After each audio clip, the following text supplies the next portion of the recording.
రాజమండ్రిలోని ఓ సాంఘిక సంక్షేమ శాఖ బాలికల వసతి గృహంలో చదువుతున్న విద్యార్థినిపై యువకుడు అత్యాచారం చేసిన ఘటనపై దర్యాప్తు కొనసాగుతోంది.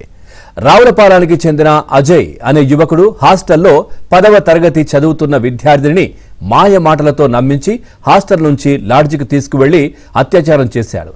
నిందితుడు అజయ్కు మరో యువకుడు సహకరించాడు.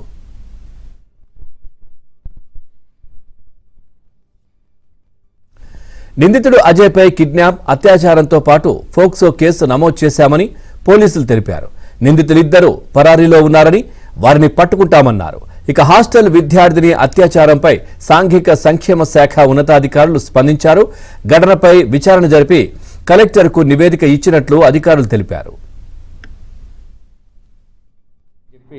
ఒక మైనర్ గర్ల్ హాస్టల్లోంచి వాళ్ళ వార్డెన్ని పర్మిషన్ అడిగి బయటకు వచ్చి ఒక అబ్బాయి ఆ అమ్మాయిని ట్రాప్ చేసి ఆ అమ్మాయిని తీసుకెళ్ళడం ఒక లాడ్జికి తీసుకెళ్ళి ఆ అమ్మాయి మీద రేప్ చేయడం జరిగింది.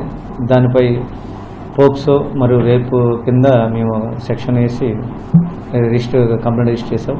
ప్రస్తుతం ఆ బాధితురాలని మన గవర్నమెంట్ హాస్పిటల్కి పంపడం కూడా జరిగింది. ఈ ముద్దాయిని త్వరలో పట్టుకుంటాం.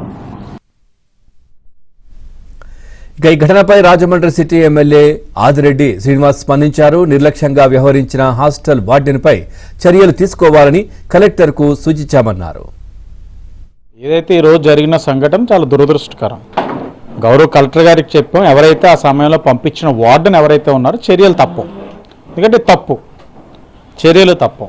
అలాగే ఫర్దర్గా కూడా ఇక్కడి నుంచి కన్సర్న్ ఏదైతే సర్కిల్ ఉందో డిపార్ట్మెంట్, పోలీస్ డిపార్ట్మెంట్, వాళ్ళని కూడా సర్కిల్ ఇన్స్పెక్టర్ గారికి కూడా చెప్పడం జరిగింది.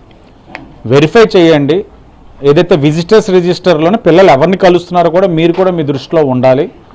అలాగే తల్లిదండ్రులు తప్ప ఎవరిని కూడా కలిసే అవకాశం కల్పించకూడదు అన్నది కూడా డిపార్ట్మెంట్కి చెప్పడం జరిగింది.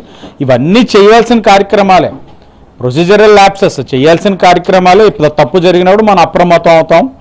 భవిష్యత్తులో జరగకుండా ఇక్కడి నుంచే ఒక ప్రొసీజర్లోనే వెళ్లాల్సిన అవసరం ఉంది. అది చేసే కార్యక్రమం